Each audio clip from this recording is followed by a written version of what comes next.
Carol Nunan, and I'm a printmaker, and I've been printmaking for the last 22 years. Prior to that, I worked as a graphic designer. So you asked me, did you always plan to pursue a career in the arts and graphics from a young age? And the answer is probably yes. I just loved art from when I was very small all the way through school. And when I came to leaving school, I decided that I wanted to go to art college and follow in the footsteps of my mother's sister and my granny's sister. My granny's sister went to the Slade School of Art in London in the late 1920s, early 1930s.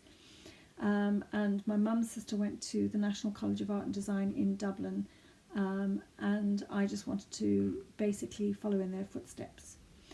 When I first left school, I didn't get into the National College of Art and Design, which was my first choice. I got into the College of Marketing and Design in Dublin.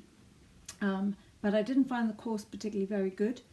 And so I ended up completing my final 2 years at the National College of Art and Design, which I did finally get into. And because of the switch, I ended up by default doing graphic design. And I ended up working as a graphic designer for about 13 years before the birth of my first child. And then I did go back to work after she was born, but not long after I went back to work, I decided I was going to give up work. And then my son came along, and then I signed up for a printmaking workshop with a printmaker called Rebecca Vincent. Basically, the rest is history. So that's the background. Well, when I first started doing printmaking with Rebecca Vincent, I basically just signed up for all her workshops, and she was teaching right across the full range of printmaking. I did etching, I did photo etching, monoprinting, collagraphs, lino cut, and I think that was the main ones that I did with her. And as time went by, I kind of gravitated more and more towards monoprinting and collagraphs. Collagraphs, I loved the ability to create texture and the fact that there were just so many. There's just so many ways of approaching collagraphs that you never run out of possibilities, and there's so many different techniques that you can use that just keep the printmaking medium really interesting for me. With monoprinting, kind of a similar sort of thing. I'm constantly discovering new ways of working, some of which I pick up from other printmakers and some of which I just happen upon during the course of my own working. I try different things, constantly trying to work out how to achieve a certain effect. And with both those printmaking medium, the thing I also really love is the element of serendipity, because you never quite know what you're going to get once it goes through the press.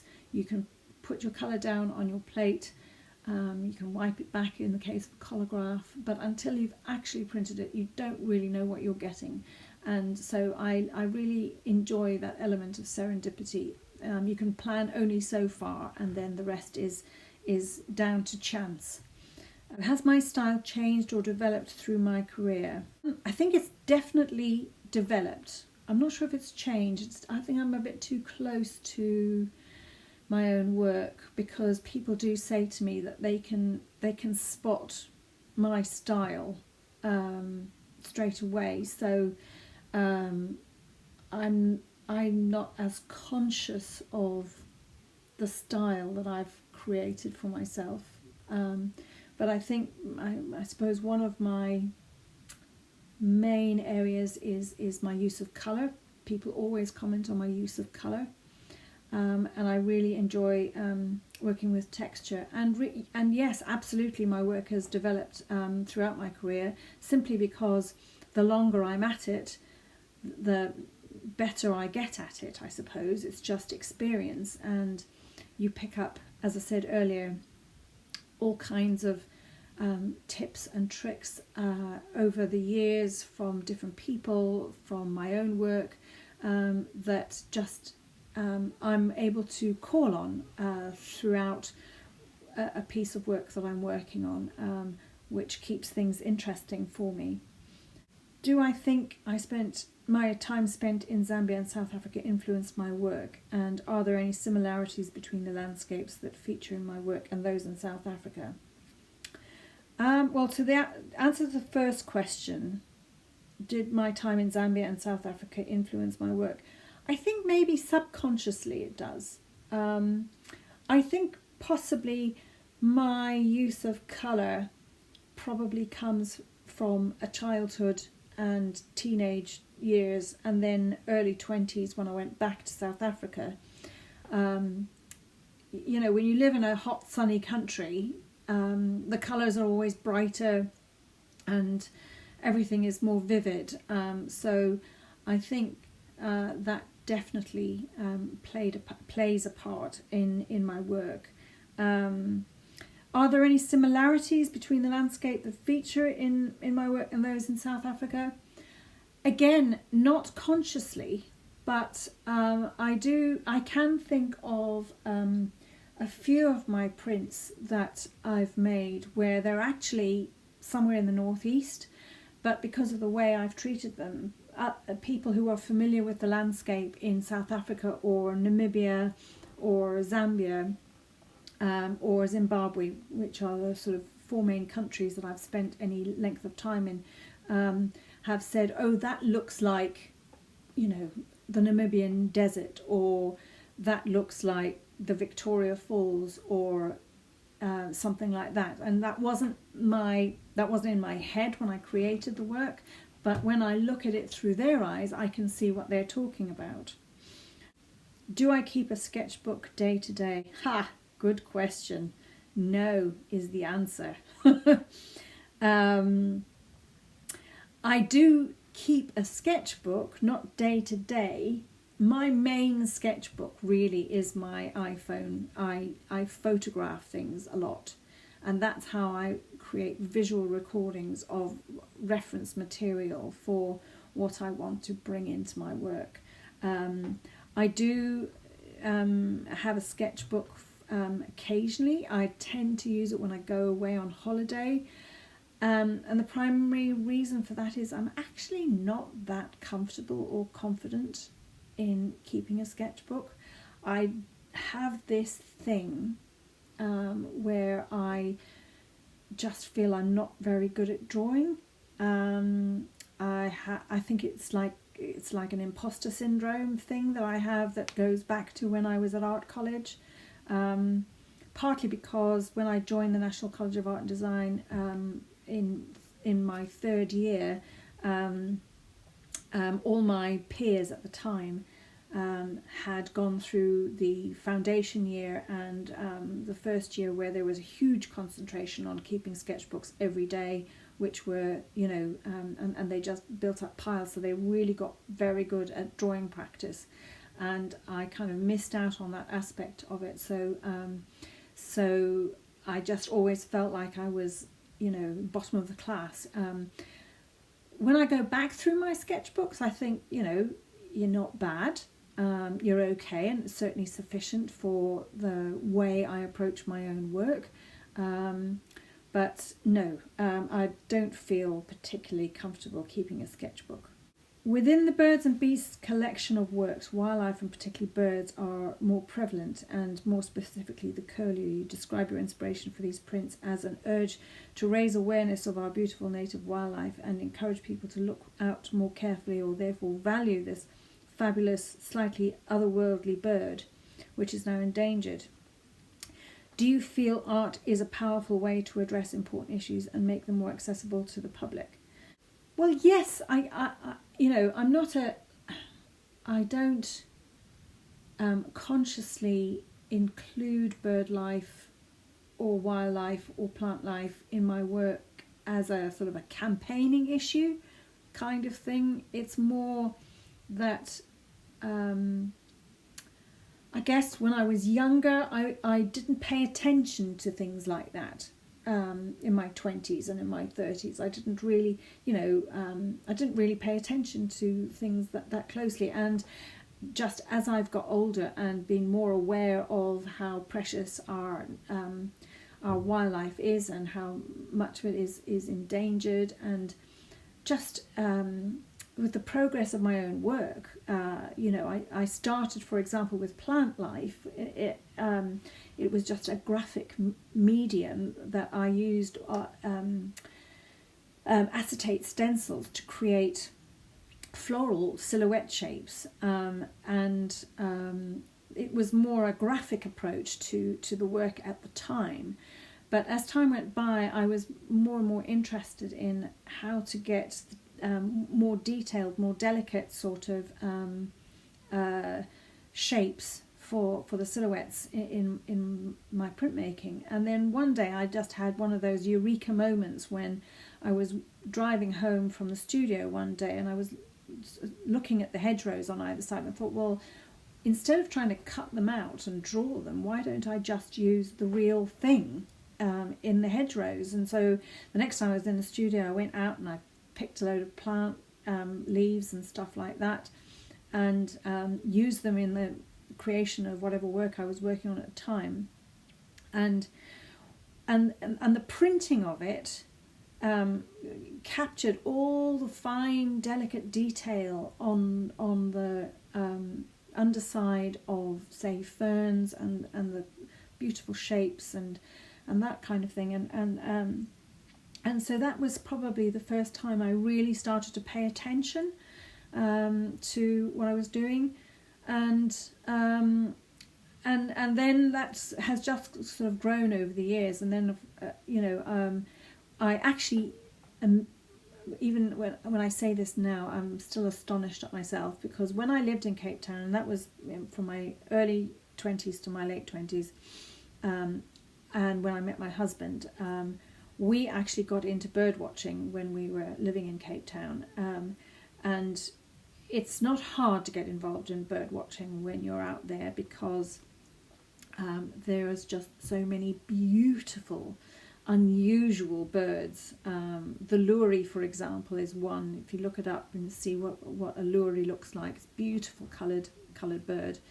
And a few years later, when we were living in the UK, we and I was actually pregnant with my first child. We went for a trip to Namibia, and we did this hike down a ravine, and the bird life there was just stupendous. And so coming back here, and once I started getting involved in printmaking, and as I said, going back to that experience with using ferns and plant, it just became, I just started to pay attention more. So now I'm not a geeky bird watcher, but I do enjoy taking the binoculars out when we're away, or even in the garden, and just if I spot some birds, on the bird feeder, or when we're down at the coast and we see curlews, those kind of things now catch my attention much more so than they used to. Furthermore, some of your most recent prints, such as Curlew on the Water and Big Swell, feature birds in flight.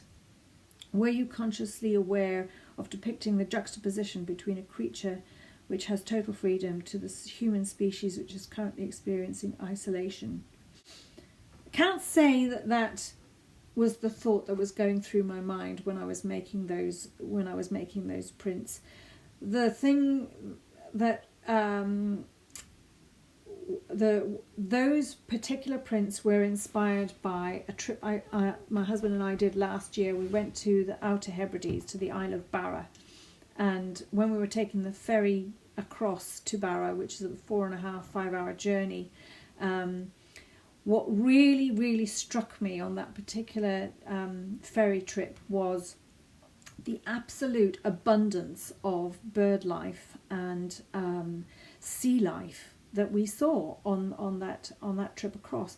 And what really struck me at the time was the previous year we had gone on a cruise with my mother and my brothers up the Norwegian coast, where there was supposed to be a lot of bird life and sea life, and it was a beautiful trip, and it was a fantastic trip, but it was also a little bit weird. The weather was strange, and there just seemed to be an absence of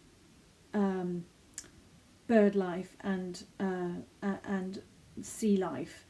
I mean, we did see some, but not in abundance, not by any stretch of the imagination. And you actually had to take a trip off the boat to go places to see birds, and which we couldn't afford. It was extortionately expensive, so we didn't do that.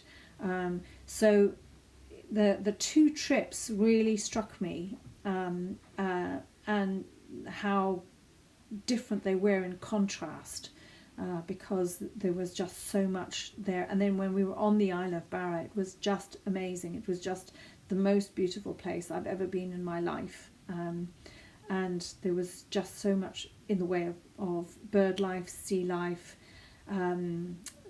beautiful sea pinks on the cliffs of the island. It was just an absolutely fabulous trip, and it really inspired me for a whole new section of work. You said on your website that art and creativity are, I believe, crucial to our health and well-being. It has rescued me on many an occasion. In what way has it rescued you? Have you always reverted to art as a form of escapism? Well, the answer to that is, how has art rescued me? Well, the printmaking specifically, I got into that because after the birth of my second child, I suffered quite bad postnatal depression, and at the point where I signed up for Rebecca Vincent's monoprinting workshop, my son was 18 months old, and I was just beginning to come out of, the sort of darkest stage of the postnatal depression, and I hadn't done anything creative for 5 years, there or thereabouts, because I also found my final job before I gave up work a little bit hemmed me in quite a lot, and so I found that that first workshop was amazing. It was like a light bulb had suddenly been switched back on, and as a consequence of that one workshop, I just signed up for everything that Rebecca had on offer, and at every opportunity I got myself out to her workshops and signed up for workshop after workshop, and I did that over a period of about 2 or 3 years. I was just doing it as a hobby. I became a member of Northern Print, and when my children started school and nursery, I would take myself off to Northern Print in between the workshops that I signed up with Rebecca, and it kind of really set me on this new path that I'm still on now. But then when Rebecca and I ended up creating a partnership and an independent printmaking studio together, running workshops in a job share situation for the University of Newcastle and the University of Sunderland, we found that some people who signed up for our workshops signed up for very similar reasons to the reasons why I signed up for a workshop. And so I found myself working with other people who had been or were in a similar position to myself. And then a few more years down the line, I was offered an opportunity to work for the North Tyneside Art Studio, which is a facility at the Linskill Centre in Tynemouth and Whitley Bay. And I was working there with people who had quite serious mental health issues, and also people with learning difficulties.